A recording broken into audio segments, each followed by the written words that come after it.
Buenas tardes a todo el público presente. Muchas gracias por acompañarnos en esta presentación de un proyecto final de carrera que se desarrolló durante el semestre pasado bajo la coordinación del ingeniero Giordano, que nos está acompañando aquí. Siempre es un placer, es una alegría presenciar estas presentaciones porque, en primer lugar, porque son la culminación de la carrera. En algún caso es real porque alguien se recibe, lo cual es una alegría porque el país necesita ingenieros, necesita esta profesión para poder tener un desarrollo económico. Y aunque algunos no se reciban estrictamente hoy, están básicamente terminando la carrera. Además, hay un empeño y una energía especial que ponen todos los equipos en que estas presentaciones salgan muy bien. Han trabajado duro durante todo el semestre, en este caso con un proyecto de un aprovechamiento hidroeléctrico, que es un caso real en la provincia de San Juan. San Juan ha aprovechado desde hace aproximadamente 12 o 15 años, viene aprovechando el río, la poca agua que tiene una provincia como esa, de manera extraordinaria. Comenzaron hace mucho tiempo anterior con la presa de Uyum y luego siguieron con Caracoles, Punta Negra y este proyecto que se va a estar desarrollando, se va a estar construyendo en los próximos años. Es un tema muy interesante dentro de la ingeniería civil, el de los aprovechamientos hidroeléctricos, porque tiene varias facetas y son obras de gran envergadura que tienen muchos desafíos. Y ese es el tema del cual vamos a disfrutar entonces en esta presentación. Bueno, buenas tardes, bienvenidos a la Facultad de Ingeniería de la Universidad Nacional de La Plata. Nosotros somos estudiantes de la carrera de Ingeniería Civil y hoy vamos a estar presentando nuestro proyecto final de carrera denominado Aprovechamiento Hidroenergético Multipropósito del Tambolar. El equipo está conformado por Juan Pablo Lic, Martín Fremery, Matías Fariña, Juan Pablo Sánchez y Tomás Di Pasquale. Y estuvimos bajo la coordinación durante todo el proyecto del ingeniero Pablo Giordano, especialista en geotecnia, y bajo la coordinación general del ingeniero Francisco Vicio, especialista en estructuras, a quien les agradezco. A continuación se presentan una lista de los distintos profesionales en las distintas ramas de la ingeniería a quienes consultamos durante el proyecto. Para introducirnos en el proyecto, comenzamos con su ubicación, la cual se encuentra en la región subandina de Cuyo, más precisamente en la provincia de San Juan, República Argentina, en las confluencias del río El Tambolar y el río San Juan. Para llegar a la obra se deben recorrer 140 kilómetros por la ruta 40, la 436, la 149 y la 12. El clima en la zona es árido desértico del tipo mesotermal, con gran transparencia atmosférica, elevada insolación y con amplias variaciones térmicas, del orden de los 40 a 45 grados. Las precipitaciones en la zona son del orden de los 100 milímetros y provienen fundamentalmente de la masa oceánica atlántica, es decir, vientos del este. En esta imagen se puede apreciar dónde se encuentra el eje de la presa, viendo claramente que se ubica donde los macizos serranos se acercan más, con lo cual disminuye el costo de agua. Bien, un aprovechamiento hidroeléctrico se define como un conjunto de obras destinadas a transformar la energía eléctrica, potencial y cinemática en energía eléctrica. Para materializar esto, se coloca una estructura, en este caso una presa, sobre el curso de agua, se genera un embalse y se derivan caudales a través de una conducción para luego estos caudales generar empuje sobre las aletas de las turbinas, haciéndola girar y transformando la energía potencial y cinética en energía mecánica de rotación. A su vez, la turbina está unida en su eje vertical a un generador que cuando gira genera energía eléctrica. Por último, el agua se restituye al río. Bien, el proyecto consta de dos etapas y nosotros nos abocamos únicamente a la etapa 2, que consiste en la construcción de ataguías y desvío, presa y embalse, vertedero, casa de máquinas, turbinas y generadores, y adicionalmente agregamos dos obras que son el puente Pachaco y el camino Perilago. Ya vamos a explicar por qué. ¿Por qué es multipropósito? Es multipropósito porque, además de generar energía hidroeléctrica que se va a insertar en el sistema interconectado provincial, también sirve para regular el cauce, prevenir posibles sequías e inundaciones y mejorar las economías regionales de escala, ya sea en su productividad como en la creación de nuevos puestos de trabajo, por la presa y también por la motor de la productividad. Los estudios preliminares son fundamentales porque arrojan todos los parámetros con los que posteriormente se van a verificar y dimensionar todas las estructuras de la presa. Estos estudios son 4 y se dividen en topográficos, hidrológicos, hidráulicos, geológicos y geotécnicos y los estudios de análisis sísmico. Los primeros 2 sirven para la obtención de parámetros para el dimensionado y los segundos 2 para la verificación de los obras. La topografía se define como las diferencias de nivel del terreno y se puede representar de dos maneras. En el plano, o bien en el plano, en la figura de la izquierda, en el que cada curva de nivel representa una altura determinada del terreno sobre el nivel del mar, o si no, a través en 3D, a través de un mapa de colores, un mapa de calor más precisamente, en donde tenemos los colores más cálidos para las alturas mayores y los colores más fríos para las alturas menores.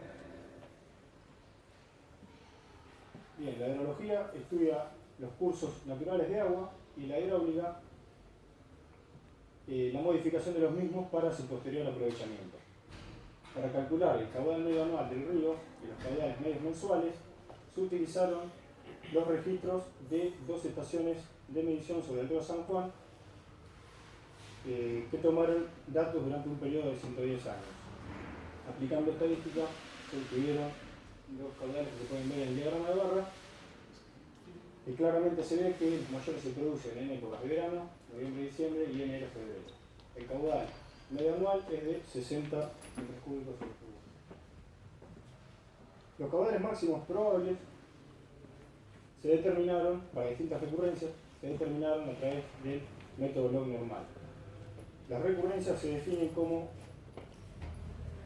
la probabilidad de ocurrencia de ciertos eventos en un determinado lapso de tiempo. En este caso, de que ocurra cierto caudal. Luego calculamos las crecidas o avenidas máximas probables para distintas recurrencias, pero también para distintas duraciones de en días.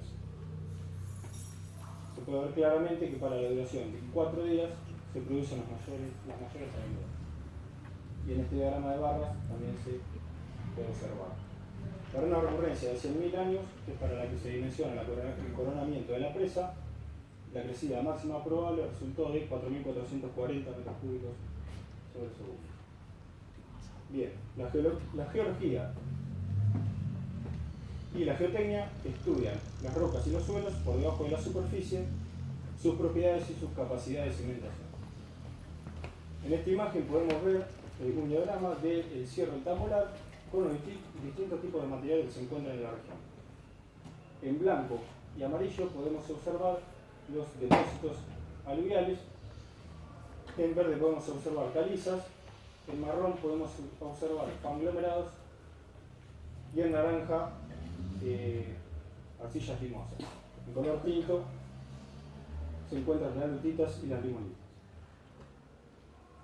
Debido a que los conglomerados y las calizas y dolomitas se utilizan para el relleno de la presa, se deben verificar sus propiedades mecánicas, las cuales son la cohesión y el ángulo de fricción interno. Para el conglomerado resultó ser un material cohesivo friccional y las calizas y dolomitas material netamente friccional. La clasificación del macizo rocoso nos da una medida del comportamiento geomecánico que posee. Para esto se utilizó el método de RMR, Rock Mass Rating, el cual clasifica la roca de 0 a 100, siendo 0 una calidad de roca muy mala y 100 una calidad de roca muy buena.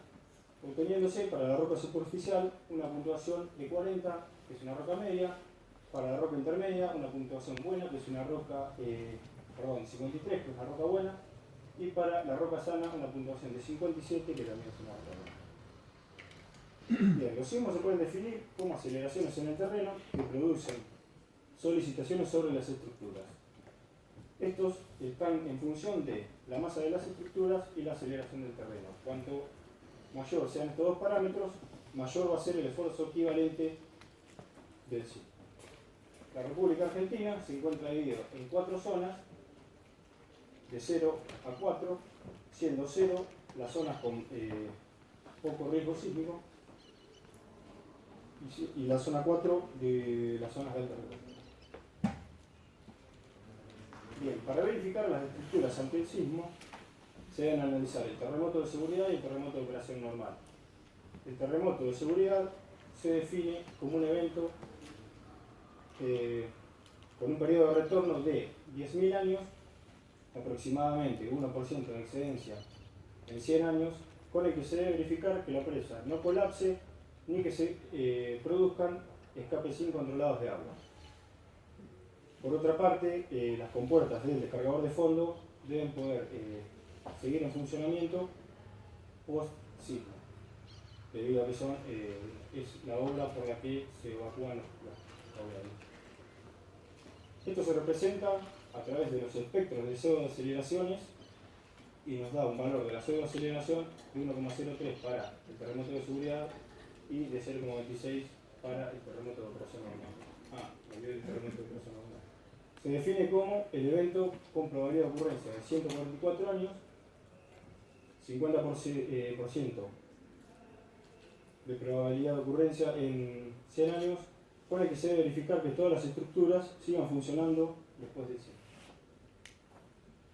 Bien, 18 kilómetros aguas arriba de la presa Tambular existe un puente denominado Puente de Pachaco, el cual se va a ver afectado por la ola costera. Esto sucede porque cuando se genera el embalse, el mismo produce un remanso aguas arriba que eleva la cota del pelo de agua en la zona del puente a un nivel de 1215 metros sobre el nivel del mar. Acá se puede observar la base de la presa y el puente de aguas arriba.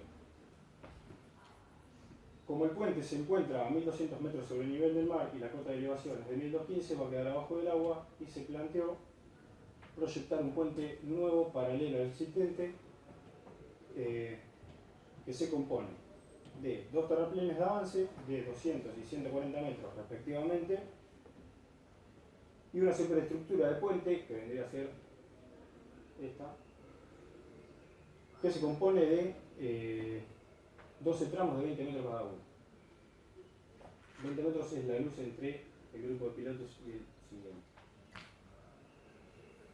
Bueno, para dimensionar se optó por hacer un predimensionado a partir del libro Estudio y Proyecto de Puentes de Unión Armado, en el cual para la disposición de vigas que vimos en la imagen y una viga de tipo sección I, obtuvimos a partir de estas tablas las dimensiones de la viga carguera, resultando 4 vigas de 1,50 m de altura, 40 centímetros de ancho de su parte superior y 50 centímetros de ancho de su parte inferior. A su vez, la superestructura se encuentra apoyada en sus dos extremos en estribos con base en el tren. Bien, luego la subestructura, que serían los pilotes, se plantean dos hipótesis. Primero se calcula la resistencia a la compresión del pilote propiamente dicho, a compresión simple, con la siguiente ecuación, en la cual intervienen los parámetros de geometría del pilote, es decir, su diámetro, etc., y los parámetros resistentes. A su vez, se minora la resistencia por dos factores, uno de 0,7 que se utiliza para pilotos hinchados y uno de 0,85 que se utiliza para prevenir posibles cargas accidentales excéntricas. Fíjense que la resistencia dio 402 toneladas por pilote y la solicitación obtenida del libro da 102 toneladas.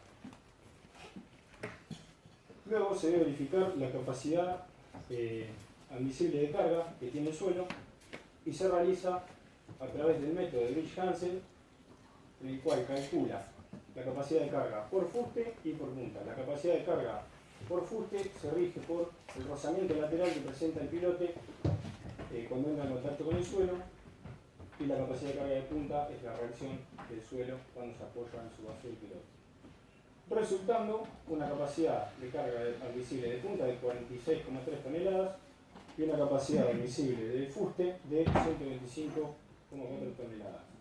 La capacidad admisible de carga total es de 171 toneladas, lo cual supera ampliamente las 120 toneladas planteadas por el estado de cargas.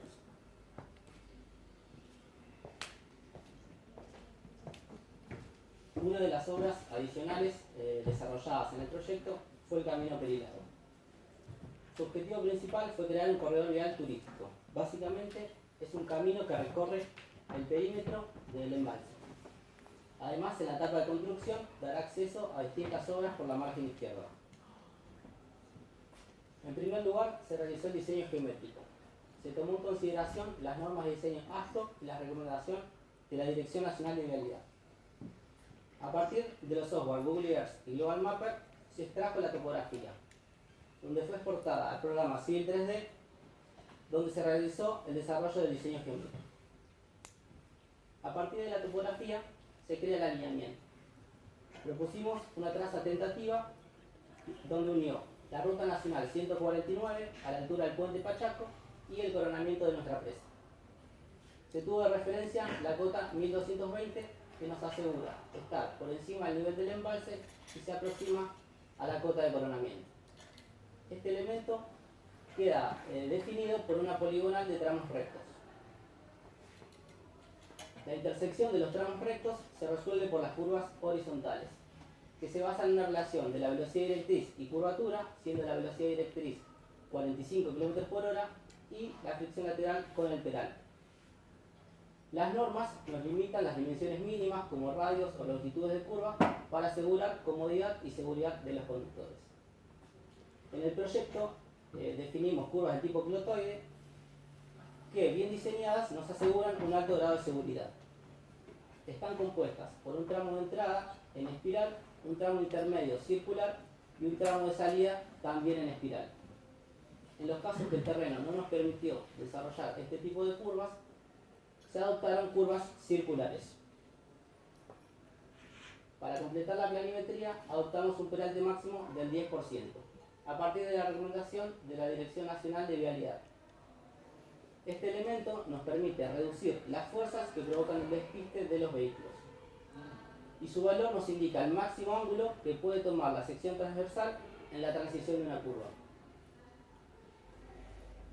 Completa la planimetría, el programa nos permite visualizar el perfil longitudinal, que no es más que los niveles del terreno natural donde estará nuestro camino. A partir de las pendientes máximas, las pendientes recomendadas, de la cota de referencia utilizada en la planimetría y de la cota límite 1215, que corresponde al nivel máximo extraordinario del embalse, definimos la rasante, que es la línea que representa el eje del camino, y a partir de ella podemos observar dos zonas. Una donde debemos rellenar teniendo una condición de terraplén vistas en azul, y zonas donde debemos excavar teniendo una condición en desmonte vistas en rojo. Para resolver las intersecciones de la rasante, diseñamos curvas verticales, que son cambios graduales entre pendientes rectas que pueden ser cóncavas o convexas. Este elemento debe ser simple y debe permitir ver el camino por delante, mejorar el control del vehículo y ser agradables en la apariencia. Además, adecuadas para el drenaje. Para este caso se tomaron curvas parabólicas. Una vez definido planimetría y altimetría, para completar el diseño geométrico, adoptamos las secciones transversales a partir de las recomendaciones de las normas. Diseñamos dos carriles en sentido opuesto con pendiente transversal del 2% y un ancho de 3,35 metros por carril. Las banquinas serán de pendiente transversal 4% y un ancho de 1,9 metros. Las cunetas serán del tipo triangular con una profundidad de 0,5 metros. Cuando nos encontremos en una situación de terraplén, vistas en la imagen izquierda, se adoptaron pendientes de 3 en 1. Y en el caso del desmonte diferenciamos el lado izquierdo con pendientes de 0,5 en 1 y del lado derecho pendientes horizontales para garantizar la visual del lago en todo el camino. También se realizó un diseño simple de diseño estructural siguiendo un manual para bajos volúmenes de tránsito. Debido a que en la etapa de construcción circularán maquinaria pesada, se adoptó un tránsito pesado que nos lleva a hacer el cálculo por comportamiento a fatiga. También por estos equipos se adoptó una probabilidad de sobrecarga de trabajo superiores a las máximas permitidas. Además de estas hipótesis, adoptamos un porcentaje de vehículos pesados mayores al 15 o 20% del flujo total, ejes equivalentes menores a 1 millón, y se considera una sobrecarga representativa de un eje simple rueda doble de 15 a 20 toneladas. El manual nos propone seleccionar cartillas en función del tipo de tránsito y el tipo de clima. En nuestro caso, seleccionamos la cartilla número 6, de la cual podemos adoptar nuestro paquete estructural, que se compone de 2 capas granulares, una subbase de 12 centímetros con 40% de valor soporte y una base de 20 centímetros con 100% de valor soporte. Sobre estas capas se prevé una capa de protección que será un tratamiento superficial. Otra obra proyectada fue el desvío del río. Es una estructura que sirve para canalizar los escurrimientos del río fuera de la zona del canal principal.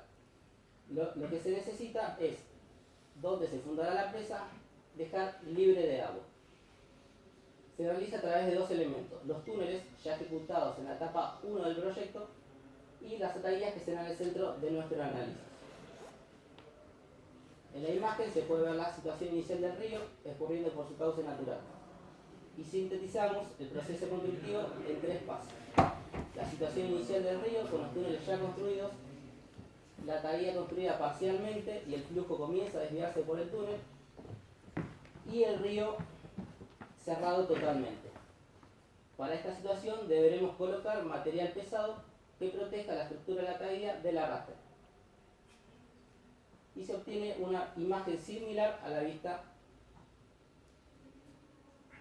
Como se dijo, la conducción del desvío ya fue ejecutada y consistió en 2 túneles de sección baúl de una longitud de un poco más de 470 metros, una misma cota de salida y una diferencia de 5 metros en la cota de entrada. Esta diferencia se realiza para optimizar 2 situaciones: el cierre de uno de los túneles, ya que funcionará solamente en la construcción del proyecto, y la conversión del otro túnel en descargador de fondo. El caudal de descarga total será aproximadamente de 612 metros cúbicos por segundo. El otro elemento, las atadurías, se conformarán por la ataduría aguas arriba, que es la principal barrera para impedir el flujo de agua en la zona de fundación de la presa. Se conformará por un material fino en el centro que definen el núcleo y el filtro, un material grueso para proteger el paramento aguas arriba y un material de relleno para las zonas intermedias. Aguas abajo se implementará otra ataduría que estará sometida esporádicamente a las descargas del río Tambará. También evitará el regreso del flujo descargado por los túneles. Su conformación es similar a la vista en la ataduría aguas arriba. Para analizar el funcionamiento hidráulico se realizaron distintos cálculos. Entre ellos, la altura de la ataduría se realizó por un balance hidráulico a partir de una planilla Excel, en donde simulamos la variación de volúmenes de agua en el tiempo a partir del hidrograma de crecida con recurrencia de 25 años. La altura obtenida fue de 17 metros. Para complementar esta altura se realizó el cálculo del bordo libre. Este elemento es la revancha que nos tomamos por encima de la altura calculada para evitar el rebasamiento del agua por encima del terraplén por efectos del oleaje. Se utilizó el método UCBR, que parte de 2 valores: la velocidad del viento, en nuestro caso el máximo valor registrado fue de 80 km por hora, y el fetch efectivo de 0,56 km. El fetch es la longitud considerada para el cálculo de oleaje. A partir de estos 2 valores, calculamos una serie de parámetros que nos dieron un bordo libre de 56 centímetros. Como el cálculo no alcanzó el mínimo recomendado por el método, adoptamos un bordo libre de 90 centímetros. Ya con la altura completa de la ataduría, tenemos la situación vista en la imagen izquierda, donde se ve una diferencia de nivel de agua de un lado y otro de la tailla. Debido a esto, el agua intentará infiltrarse por debajo de ella. Para esto debemos calcular el caudal de infiltración para saber si es necesario un sistema de bombeo que garantice la zona libre de agua. Se modeló a través del slide B6, donde se consideraron las distintas características de los materiales donde se fundó la presa, obteniendo la red de escurrimiento vista en la imagen derecha y un caudal de diseño para el sistema de bombeo de 34,5 metros cúbicos por segundo. Como se dijo, llegará un momento en la construcción de la tailla que deberá colocarse material pesado, que proteja a esta del arrastre. Se analizaron los caudales medios mensuales de los últimos 10 años y se obtuvo un caudal en época de estiaje de 35 metros cúbicos por segundo. Simplificando la sección de escurrimiento, la velocidad del flujo es de 0,52 metros por segundo. Con esta velocidad podemos establecer un equilibrio de fuerzas entre las de arrastre y las de fricción, en donde determinamos a través de una planilla de Excel que el diámetro a colocar deberá ser mayor a los 42 centímetros.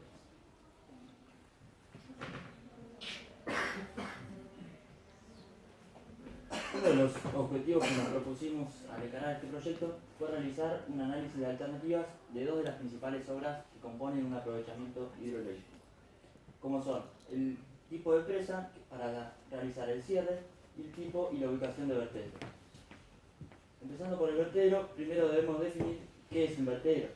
Es una obra de seguridad diseñada principalmente para evacuar los volúmenes que exceden el volumen útil del embalse. Esto es para que los niveles del embalse no sobrepasen el coronamiento de la presa. Esto debe realizarse de manera segura, disipando la energía acumulada producto del embalse. Como se dijo anteriormente, para la construcción del desvío se construyeron dos túneles, uno de los cuales será utilizado como descargador de fondo y el otro es el que planteamos utilizar para realizar el vertedero, con una embocadura, como la que se ve en la imagen, es de tipo Morning Glory. Se debe verificar la capacidad de descarga para una crecida de diseño de 3.216 metros cúbicos por segundo. Los vertederos tipo Morning Glory tienen una forma como la que se ve en la imagen de la izquierda y el túnel ya construido es de sección portal con un diámetro aproximado de 6 metros. El funcionamiento típico de los vertederos de Morning Glory responde a tres fases bien marcadas, en función del nivel del embalse. Como nosotros debemos verificar, nos ubicamos con el nivel del embalse en el nivel máximo extraordinario, o sea, en la fase 3, que el caudal máximo elevado es función de las pérdidas de energía. Las pérdidas totales son la suma de las pérdidas friccionales en la conducción, las pérdidas en la entrada y las pérdidas en la salida. Todas estas son proporcionales a la velocidad al cuadrado dividido 2 veces la gravedad. Sumando cada una de ellas podemos ir conociendo el desnivel energético, que es de 81,6 metros. Además, sabemos que el caudal es igual a la velocidad por el área, podemos obtener el caudal máximo erogado, que es de 937 metros cúbicos por segundo. Este caudal es menor al caudal de diseño, por lo tanto no satisface la condición deseada. Otra alternativa para el tipo y ubicación de vertedero fue localizarlo sobre la margen izquierda, como se ve en la figura. En azul se puede ver el flujo por el río San Juan. Esta alternativa presentó la complicación del manejo de las aguas del río Tambolar, como se ve en la flecha con verde. El río Tambolar presenta unas características sedimentológicas que hacen que se formen importantes depósitos aluviales en la zona de implantación del vertedero. Esto requeriría importantes horas de estabilización o de disipación de energía. Por lo tanto, esta alternativa fue rápidamente descartada. Las alternativas siguientes para la ubicación y el tipo de vertedero quedarán dependiendo en función del tipo de presa elegido. Nosotros planteamos un tipo de presa de materiales sueltos con núcleo de arcilla, un tipo de presa de hormigón compactado de rodillo y un tipo de presa de materiales sueltos con cara de hormigón. Para evaluar estas alternativas se realizó un análisis multicriterio definiendo criterios y a cada una de las alternativas se les asignó un puntaje o un valor en función del cumplimiento de cada uno de los criterios. El criterio más importante es el criterio que nos da el costo de la obra. Este costo depende fuertemente de los procesos constructivos, como son las excavaciones, las inyecciones, los materiales de relleno. En el caso de la presa con núcleo de arcilla, como no se tiene cerca de la obra un yacimiento que nos permita obtener los volúmenes necesarios para conformar el núcleo, se asignó un costo de material de relleno mayor que el costo que tendría, por ejemplo, la presa de materiales sueltos con cara de hormigón, dado que ésta se construye totalmente con los materiales cercanos del aprovechamiento. Para el caso de la presa de hormigón, lo que se analizó fue principalmente la estabilidad de la fundación sobre el aluvión. Para esto se hizo un análisis mediante un software de elementos finitos llamado Abacus, el cual nos permite determinar las tensiones en la base. Para esto se carga el programa con el empuje hidrostático sobre la presa y el sismo de diseño. El programa nos arrojó distintos resultados en la base de la presa, obteniendo en el pie de la presa tensiones importantes de tracción, como se ve en la figura. Y para sobrellevar este problema, o bien se requerirán importantes cantidades de inyecciones para mejorar la calidad de la fundación, o fundar la presa sobre la roca sana. Esto es aumentar la cantidad de volúmenes de excavación y de material de relleno, lo cual aumentaría significativamente los costos de esta alternativa. La ventaja que tiene la presa de hormigón es que puede incorporar el vertedero sobre el cuerpo de la presa, lo cual disminuiría parcialmente esa desventaja. Los otros criterios son el plazo de obra, que depende principalmente de los volúmenes que involucra cada alternativa, el impacto ambiental de cada alternativa, tanto impactos negativos como positivos, las incertidumbres geotécnicas, básicamente de la fundación, para transmitir las cargas de solicitación sobre la presa, y la estanqueidad del vaso, es decir, del embalse, que sea impermeable, y un criterio de seguridad frente a eventos extremos como puede ser una crecida o un sismo. Para obtener los resultados de la evaluación multicriterio, a cada una de las alternativas se le dio un puntaje, y cada criterio tiene una ponderación en función del grado de importancia. El producto del puntaje por la ponderación da el valor final para cada alternativa. De esta manera se obtuvo que la alternativa más adecuada es la de presa tipo CFRD, es decir, de cara de hormigón con materiales sueltos con cara de hormigón. Dado esto, se define automáticamente la ubicación y el tipo de vertedero, que será un vertedero lateral sobre la margen derecha. Bien, yendo a la alternativa ganadora, que es de presa de materiales sueltos con cara de hormigón, tenemos que las ventajas que presenta es que la carga transmitida a la fundación, producto del empuje hidrostático, se produce principalmente por el respaldo de aguas arriba. Además, no se tiene presión de poros en el cuerpo de la presa, es decir, que los materiales están secos en el interior. La zonificación de los materiales la hace estable frente al eventual flujo de agua en el interior, y los asentamientos son pequeños y disminuyen considerablemente con el paso del tiempo. Además, los enrocamientos del relleno de la presa tienen una alta resistencia al corte. Los materiales empleados para la construcción son principalmente las gravas del río San Juan, localizadas en un yacimiento aguas arriba del eje de la presa, los depósitos de gravas panglomeríticas que se ubican sobre la margen izquierda, y la rezaga producto de las excavaciones, ya sea de los túneles.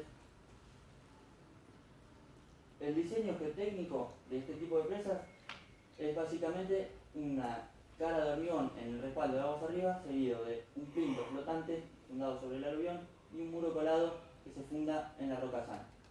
A partir de ahí se define un material llamado material 2, que será el respaldo para esta cara de hormigón, y a partir de este material se definen los materiales que van hacia aguas abajo, aumentando la granulometría hacia aguas abajo para permitir un mejor drenaje ante una eventual fisura. A cada uno de los materiales se les asigna un espesor de capa de colocación y un número de pasadas de rodillo vibratorio para su compactación, para así obtener los resultados, los parámetros de diseño.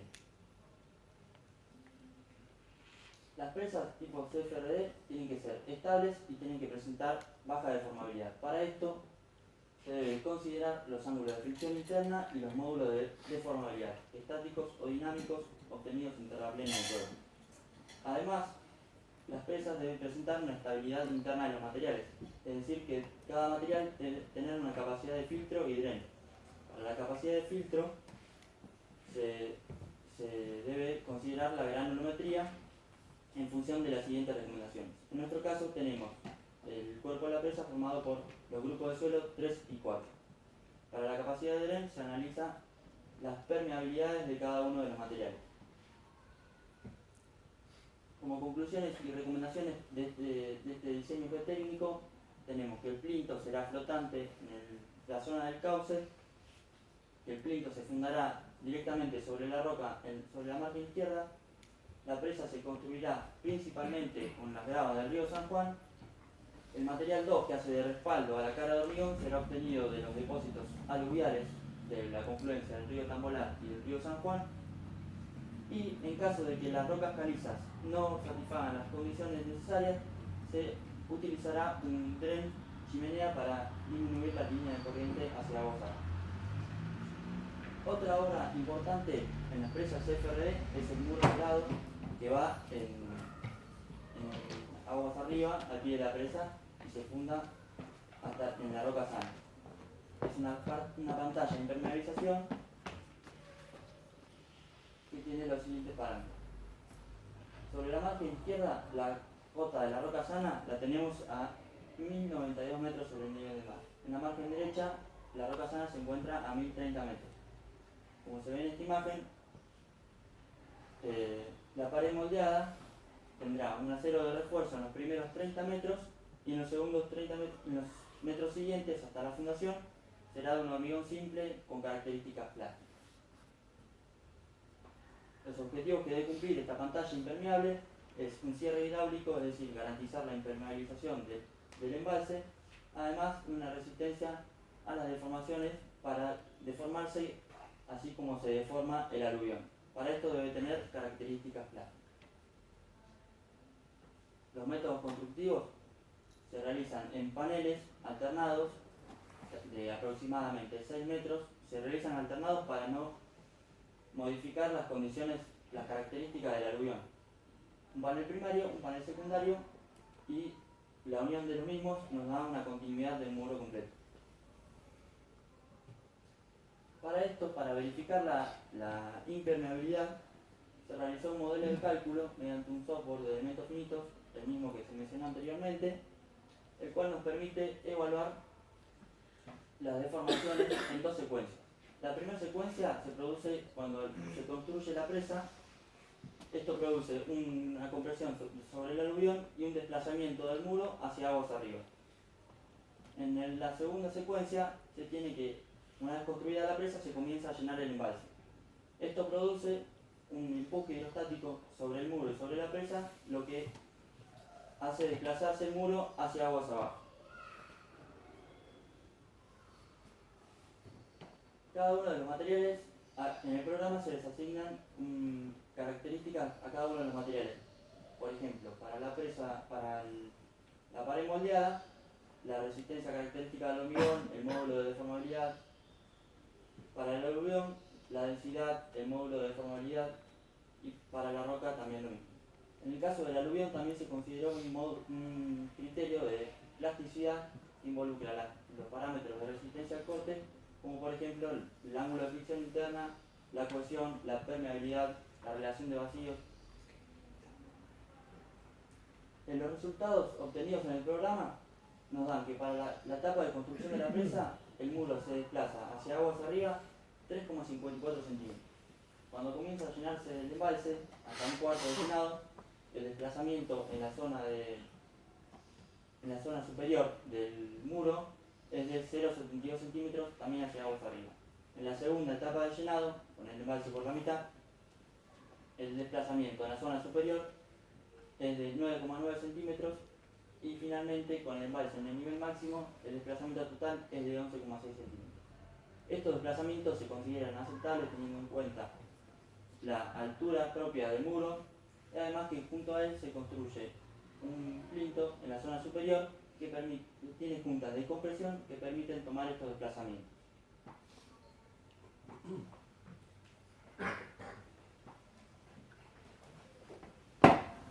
Las obras de excedencia es una parte muy importante de una presa, las cuales permiten desalojar los volúmenes que se consideran excedentes. Como ya se ha dicho, es una presa de enrocamiento con cara de hormigón. Por esta razón, las obras se localizan en la margen derecha y por las características topográficas están en la margen derecha. Como órgano principal de desalojo de las aguas, tenemos un vertedero seguido por un canal lateral, una rápida y un cuenco disipador. El vertedero ha sido diseñado para evacuar una crecida con una recurrencia de 10.000 años, con un caudal de entrada de 3.216 metros cúbicos sobre segundo. Y para que pase la crecida máxima probable, con un caudal de 4.500 metros cúbicos sobre segundo y una recurrencia de 100.000 años. La hipótesis de diseño es que al arribar la crecida del proyecto, el embalse se encuentre en su nivel máximo operativo, es decir, en 1.210 metros sobre el nivel del mar, sin operar la central hidroeléctrica ni el descargador de fondo. En estas condiciones, al arribar la crecida, eleva el nivel del embalse, permitiendo el desalojo de las aguas por el vertedero. La descarga del vertedero es por medio de una descarga libre.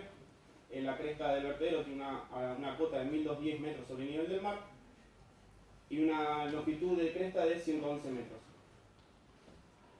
El diseño del cimacio es del tipo West deprimido, el cual corresponde a una altura de carga de 5,60 metros. La estructura del cimacio del tipo gravedad, que está fundada en roca, en un plano horizontal, en 1.191 metros sobre el nivel del mar, es decir, que tiene una altura de 19 metros.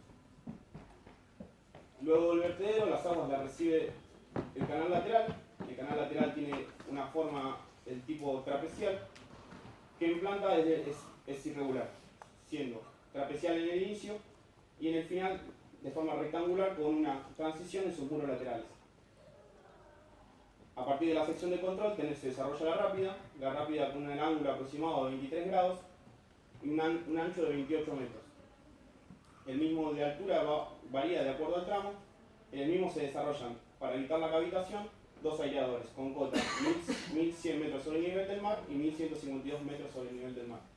Lo mismo tienen un ancho promedio de 320 y una altura de 2,95. Los muros y la losa central son revestidos en hormigón del tipo H40 con un espesor de 50 centímetros. Los muros laterales, en la parte inferior, tienen un ancho de 1 metro, siendo 50 centímetros en la parte superior. Luego de la rápida tenemos el cuenco disipador. Este cuenco permite la disipación de energía a través de un resalto hidráulico, con la salvedad de que se utilizan diferentes accesorios que, por un lado, facilitan la disipación de energía y por otro, la estabilidad a la salida del cuenco. Tendremos los dientes deflectores, que son elementos que se ubican en la entrada del cuenco y permiten aumentar la turbulencia para mejorar la disipación de energía y permitir un cuenco con una menor longitud. Luego tenemos los dados amortiguadores, que son anclados en los cuencos para estabilizar el resalte hidráulico y aumentar la turbulencia de flujo para mejorar la disipación. Y por último tenemos el umbral terminal, que se construye al final del cuenco con el propósito de controlar la erosión que se producirá en el lecho. El tipo de cuenco depende del número de Froude. Este número de Froude depende de la velocidad de entrada y de la altura de entrada. En nuestro caso, de acuerdo al número de Froude obtenido, tendremos un cuenco disipador tipo 1 que tendrá dos dados amortiguadores y una longitud de cuenco aproximada de 40 metros.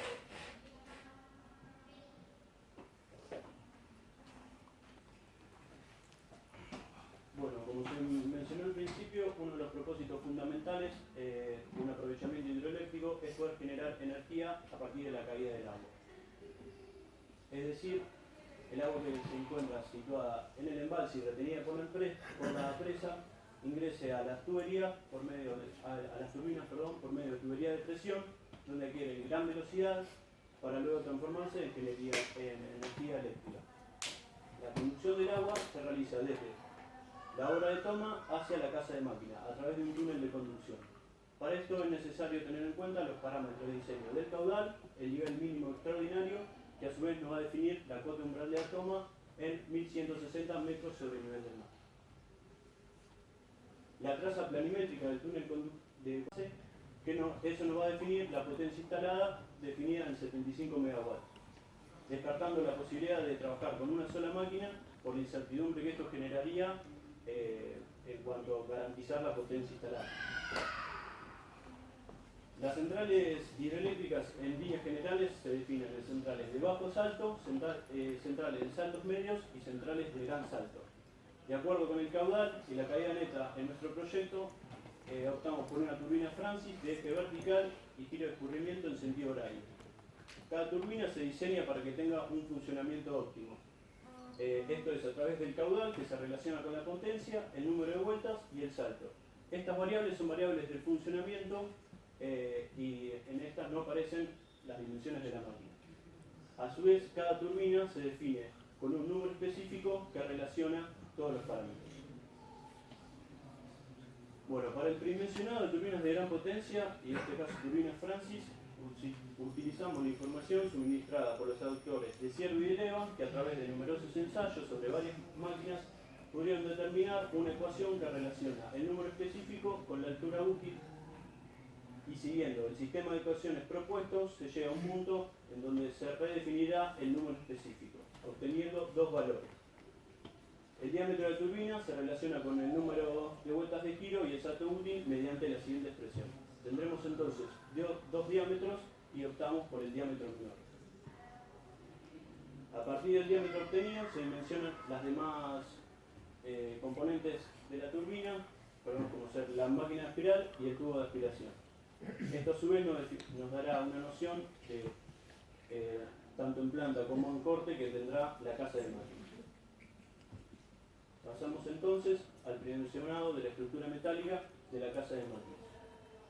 La casa de máquina, como dijimos, deberá ser tal, con las dimensiones adecuadas para poder albergar las dos turbinas.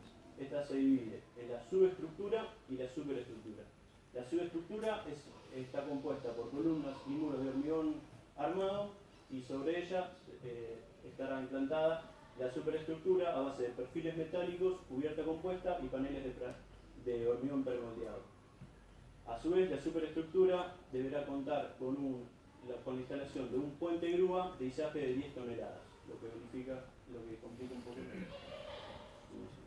Queda conformada entonces la estructura metálica en dos plantas, donde la longitud es de aproximadamente 55 metros, divididos en módulos hipopórticos de 5,2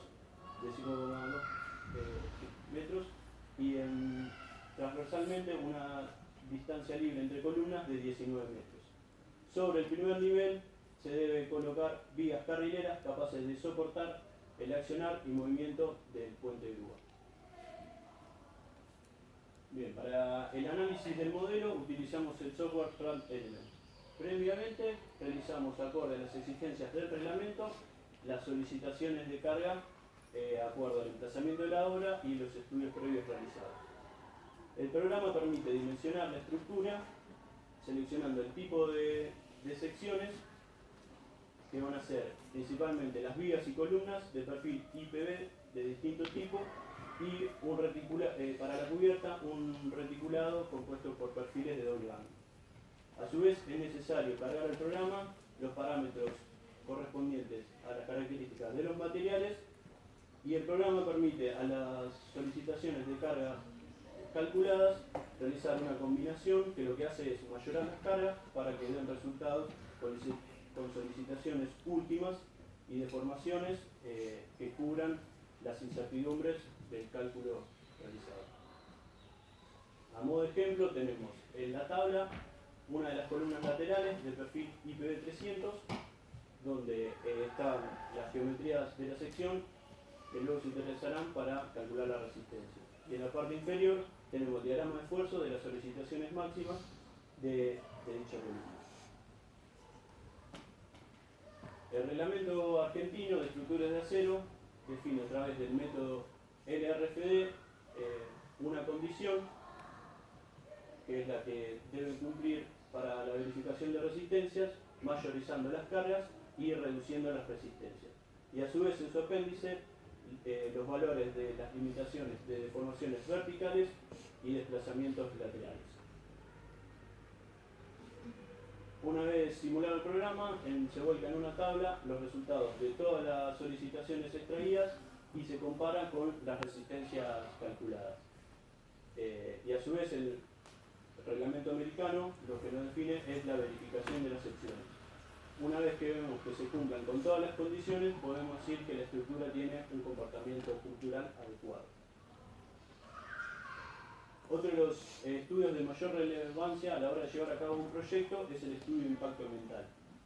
Para eso lo primero que debemos hacer es situarnos en el marco legal correspondiente a cada jurisdicción, por tanto tendremos leyes provinciales, nacionales y de ser necesario alguna normativa internacional. Lo primero que se realiza en este caso es caracterizar las etapas a evaluar y identificar los factores ambientales más afectados.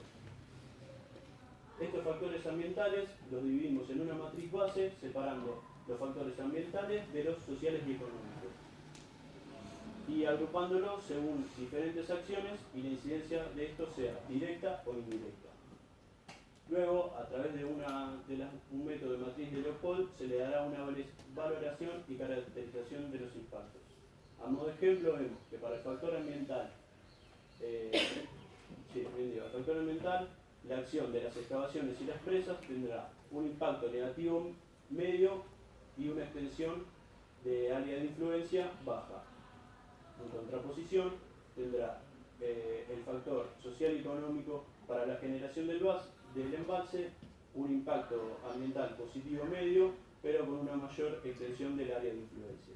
La suma de todos los productos de cada celda nos dan como resultado que el proyecto tiene un alto grado de impacto positivo en cuanto a lo social y económico, pero un moderado impacto ambiental negativo. Sin embargo, hay que tener en cuenta que la presa El Tambolar se incorporará al sistema de presas ya existente en el río San Juan, por lo que varios de estos impactos ya han sido minimizados. Sin embargo, proponemos incorporar al plan de gestión ambiental distintas medidas de minimización que fueron volcadas en una tabla dependiendo de las distintas etapas y dependiendo sean estas medidas preventivas, mitigatorias, correctivas o compensatorias. Para finalizar, se realiza un cómputo y presupuesto que nos dará noción del costo total de las obras evaluadas. Esto se hace realizando un análisis de precio por ítem, dependiendo de las obras, y cada ítem se desglosa en materiales, manos de obra, transportes y equipamiento. Esto nos da un precio a nivel costo-costo, que sumado a los gastos generales, los gastos financieros, el beneficio y los gastos impositivos, nos llevan a un precio unitario por ítem. La suma de los precios unitarios de todos los ítems nos dan un costo total de obra, tasado en aproximadamente 11.500 millones de pesos. En el gráfico vemos que la mayor incidencia son de la construcción de la presa y el alivadero. Esto igual no es representativo de cualquier aprovechamiento hidroenergético, sino que estamos contemplando las obras evaluadas. Llevado a moneda dólar, tenemos aproximadamente 191 millones de dólares el costo total de las obras. Comparado con otros tipos de obras, podrían ser aproximadamente 200 kilómetros de ruta. Finalmente, lo que se hace es un análisis económico del valor actual neto y la tasa interna de retorno, donde el proyecto presenta ambos valores por debajo del cero. Esto significa que es un proyecto inviable económicamente desde el ámbito privado, por lo que una obra de tal magnitud debe ser llevada a cabo por el Estado. Sus beneficios están más relacionados a la generación de energía y al desarrollo social y económico. Bueno, a continuación les vamos a mostrar un video esquemático del proyecto. Muchas gracias.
pedimos otro fuerte aplauso para el flamante ingeniero Tomás Pascual.